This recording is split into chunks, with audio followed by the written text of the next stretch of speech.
Last night, a tweet from Legion Hoops appeared on the timeline on Twitter. I'll put the tweet on the screen right now.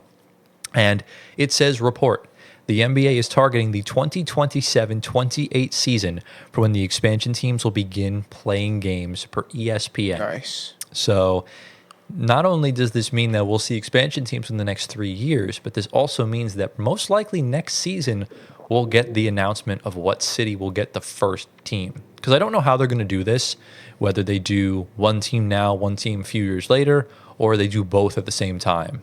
Because they already confirmed it's going to be only 2 teams, so the NBA will go to 32. Which city is it going to be in? I personally think it's going to be Vegas and Seattle. Vegas, Seattle? Quite obvious. Yeah. I think Vegas is for sure. Seattle, I think, is... I think Seattle's the other most likely for sure? one, yeah. Okay. I think the Sonics are... Because keep in mind, the Thunder a few weeks ago gave the rights to the Seattle Sonics. Interesting. Can I just get some thoughts? Gia, we'll go to you first. Yeah. Thoughts on this tweet, on this decision from the NBA? Hey, look, it's exciting. Something else to look forward to. New NBA teams. I've never really experienced that in my... Have we experienced that in our lifetime? Expansion teams? No. The Bobcats. The Bobcats. But I think we were like really little when it Yeah, I happened. was too young to really like understand what was going on. What we experienced was when the Sonics moved to OKC. Right. And when the Bobcats changed to the Hornets and the Hornets changed to the Pelicans. Right. Yes. Right. That was it, just name changes. That's all, yeah. Yeah, and relocation. But so this is going to be a completely new team in Vegas, Yeah. which is cool. I've never experienced that.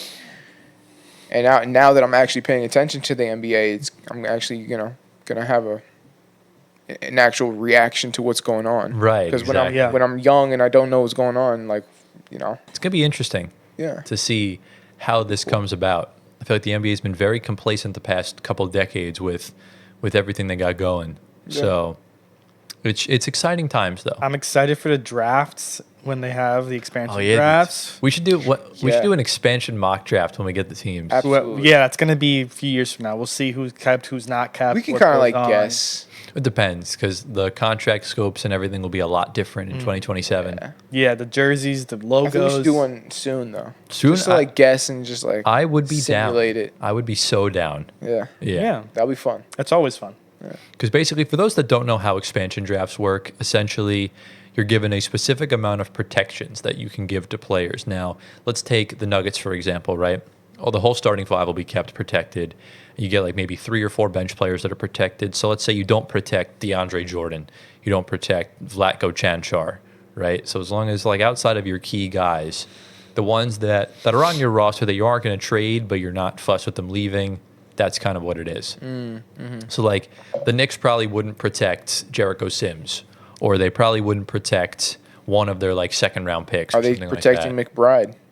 They probably would, yeah. Yeah, and also the NBA rosters are not 30 players, so I'm sure they're going to pick and choose from what teams they want to pick from. That's They got why a roster of 15. That's why I think there's going to be 2 teams at the same time. Yeah, so one takes from one conference, one takes from the other conference. No, it won't be one conference. It'll just be Handpicked. a random order. Okay. Because they're both going to be in the West. Yeah. So Okay. it doesn't really matter at that point. But I'm curious to see how they would do it. And obviously, we'll also find out who's moving to the East when those teams come yeah. about. Yes. Right. Presumably Memphis. It's either Memphis, New Orleans, or Minnesota. Those are the only ones that even have a remote chance at moving over. But I hope it's Memphis because it just makes no sense.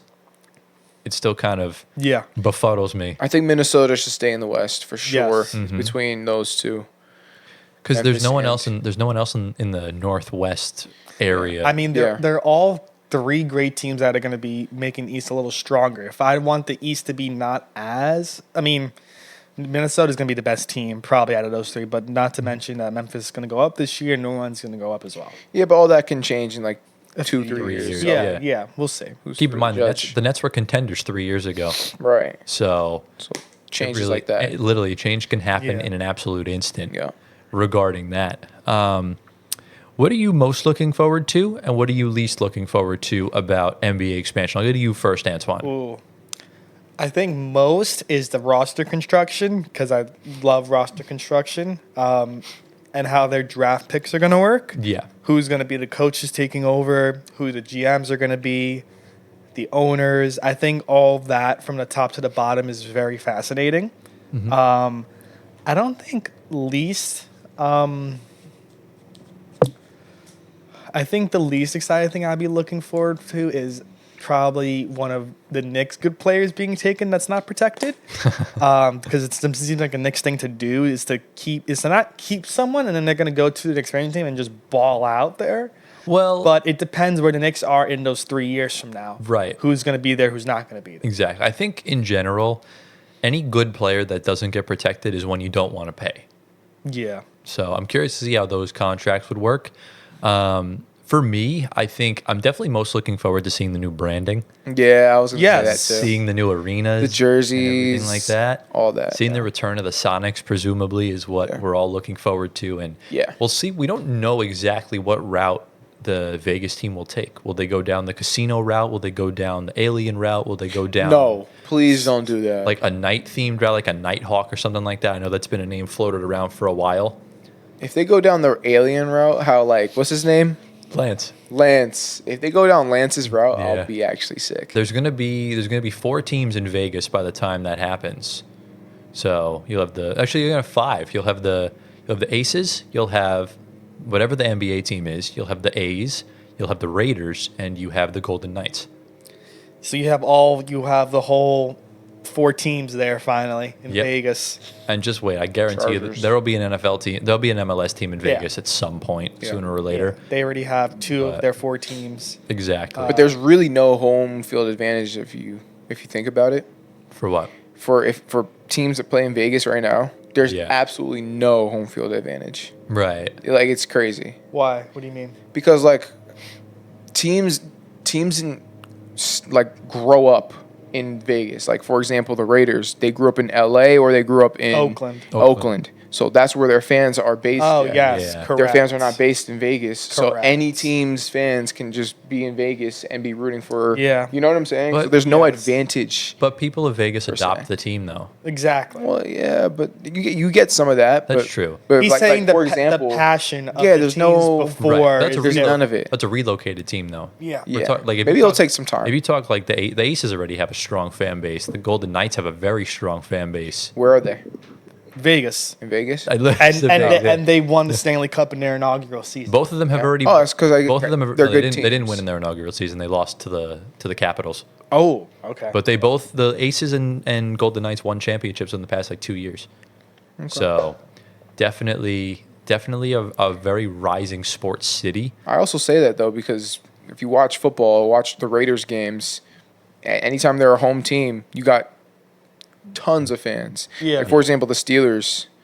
It was Oh, it was yes. a Pittsburgh stadium. If you watch that game, it was their stadium. I thought the Steelers were the home team. Yeah. Same thing with the Yeah. Niners against the Ravens. I thought it was a Niners home game, so it's tough. That could be the one downside the- too of these gargantuan stadiums. Yeah. They don't really have that branding anymore because they have so many national and international events. Right.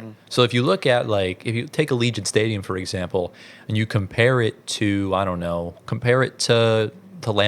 Yeah. Right? Lambeau's not going to host any more Super Bowls. It's not Yeah. going to host the Olympics. It's not going to host any of that. But it's got all the aura and vibes of the Green Bay Packers. Absolutely. So that's kind of point. it's kind of what it is. Yeah. And I think you kind of see the same things with MetLife, with Mercedes-Benz, with SoFi.